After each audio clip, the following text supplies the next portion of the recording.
და ისევ საქართველოს მომავალი წლის 1 მარტიდან საქართველოში ავტომობილის ტექდათვალიერება სავალდებულო იქნება. უსაფრთხოება, გარემოს დაცვა თუ ევროკავშირთან დაახლოება, რას ემსახურება 10 წლის წინ გაუქმებული პროცედურის აღდგენა. სანდრო ჯუფალაკიანი დაინტერესდა თემი და გაარკვია, როდის ამოქმედება საქართველოში ევროპული სატრანსპორტო სტანდარტები და რა იქნება ტექდათვალიერების ფასი. აი როცა დავწმუნდებით, რომ კორუფცია ნამდვილად აღარ არის, ხალხს უფრო მეტი საშუალება იქნება მაგ დროისთვის რომ გადაიხადოს. მე ხელახლა აღვაწყობთ 2007 წლამდე ტექდათვალიერებაზე ვაცხადებთ მორატორიუმს. სამი წლით დაანონსებული პაუზა 10 წელი გაგრძელდა. ქვეყანაში სხვა პრეზიდენტი და სხვა რეალობაა. დღის წესრიგში მსუბუქ ავტომობილებზე სავალდებულო ტექნიკური შემოწმების აღდგენა დადგა. მთავრობის არაპოპულარული ნაბიჯის ერთ-ერთი ლობისტი ხათუნა გოგალაძეა. გარემოს დაცვის მინისტრი ქვეყანაში და განსაკუთრებით თბილისში არსებულ საგანგაშო სტატისტიკაზე საუბრობს. არის დაბინძურების ყველაზე მაღალი მაჩვენებელი მისი ინფორმაციით სწორედ დედაქალაქშია. არსებობს გარკვეული სტატისტიკა, რომ თქვათ გაუმართავი ძრავის შემთხვევაში რამდენად მეტია ამა თუ იმ დამაბინძურებელი ნივთიერების გამოყოფა ჰაერში. ამა თუ მაგალითად ჭვარტლის გამოყოფა გაუმართავი ძრავის შემთხვევაში, როდესაც დიზელზე გვაქვს, დიზელზე მომუშავე ავტომობილებზე გვაქვს საუბარი 10 ჯერ უფრო მეტია. CO-ს გამოყოფა 2 ჯერ 10 ჯერ უფრო მეტი შეიძლება იყოს გაუმართავი ავტომობილის შემთხვევაში. დღეს მდგომარეობით სწორედ ავტოტრანსპორტიდან გამონაბოლქვი და აქედან დამაბინძურებელი ნივთიერებები შეადგენს ჰაერის დამაბინძურებლების ძალიან დიდ ნაწილს. საქართველოს რეალობაში 70%, ხოლო თბილისის შემთხვევაში 95%-ამდე. არა მაქვს იმის საშუალება ახალი ვიყიდო იმითი არა. ტექდათვალიერების გავლა სავარაუდოდ გაუჭირდება თელაվել გიორგი სონღულაშვილს. საბჭოთა წარმოების ავტომობილს წლების განმავლობაში უვლის.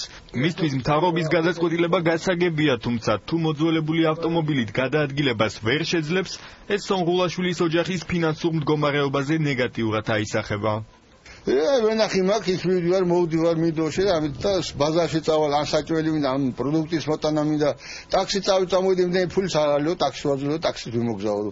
ისე ამ ძველ მანქანა უნდა წამოვიდე და არა მაქვს ის საშუალება, ეს ახალი ვიყიდო. აბა პენსია 100 ლარი პენსიით მე მანქანა როგორ ვიყიდო.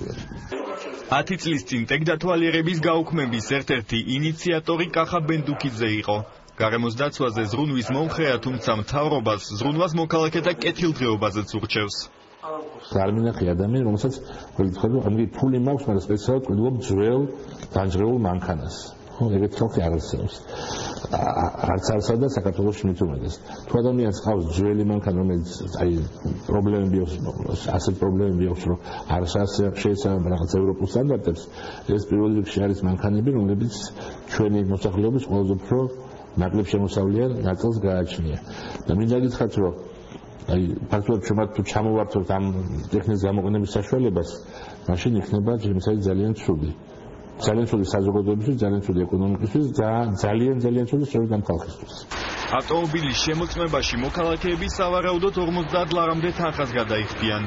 პროცედურას რომ არაევროპული ფასი ექნება განცხადება ევროინტეგრაციის საკითხებში სახელმწიფო მინისტრმა გააკეთა. ეს არ აღემატება 50 ლარს. ეს არის გადაწყვეტილი, ეს არის შეთანხმებული და ამიტომაც ეს არის ძალიან მნიშვნელოვანი, მგონია რომ ჩვენი ავტომხმობელებისთვის დაძლევადი თანხა იქნება. მსუბუქ ავტომანქანებზე ტექდათვალიერების შემოღების ერთ-ერთ მიზეზად მთავრობის წარმომადგენლები ევროკავშირთან პარაფირებულ ასოცირების შეთანხმებას ასახელებენ. დოკუმენტში შესაბამისი ჩანაწერი მართლაც არსებობს, თუმცა გაწერილია ევროსტანდარტებზე გადასვლის ვადებიც.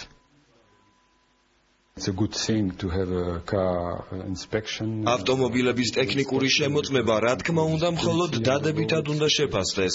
ეს საგზაო უსაფრთხოებას აამაღლებს, შეამცირებს ჰაერის დაბინძურებას. ღრმა და ყოვლისმომცველი თავისუფალი სავაჭრო სივრცის შექმნის შესახებ დოკუმენტში არის მოთხოვნა საქართველოს მიმართ, თუმცა საუბარი არ არის 2015 წელზე. სატვირთო და სამგზავრო ავტომობილებისთვის ევროკავშირის დირექტივა ძალაში შეთანხმების ამოქმედებიდან 2 წელიწადში უნდა შევიდეს. მსუბუქი ავტომობილებისთვის კი 4 წელიწადში. ანუ 2015 წელს ტექდათვალიერების აღდგენა ეს საქართველოს მთავრობის გადაწყვეტილებაა.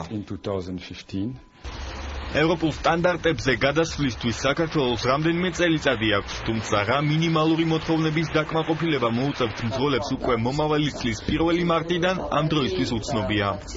ეს საკითხი, ასე ვთქვათ, პირველია დღის ეს რიგში, რომ მაქსიმალურად იყოს გათვალისწინებული ქვეყნის რეალობა. ჩვენც ვიცით, რომ ქვეყანაში ფაქტობრივად ავტოპარკი არის მოძველებული. ამიტომ ტურს აქვს ის გამოცდილება, რომ ჩვენაირ გარდამავალი ტიპის ქვეყნებისთვის თუ როგორ შეიძლება ესე შედარებით ეტაპობრივად და გეგმაზომიერად მოხდეს უკვე მაღალ სტანდარტზე გადასვლა.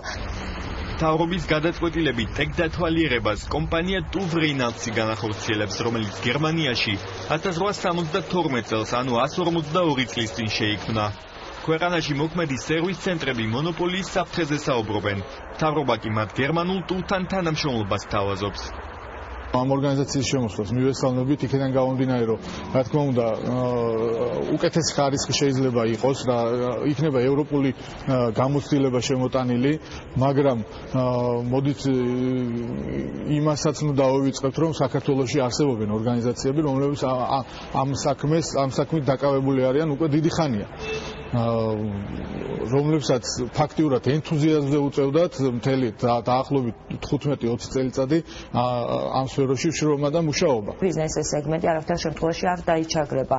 ანუ შემოვატური, თუმცა მათ ექნებათ ურთიერთობა ამ ადგილობრივ ბიზნესთან და ეს იქნება შესაძლებელია რაღაც ერთგვარი საიჯარო ხელშეკრულებები მათთან გააფორმონ ან ფრენჩაიზინგის ტიპის ხელშეკრულება.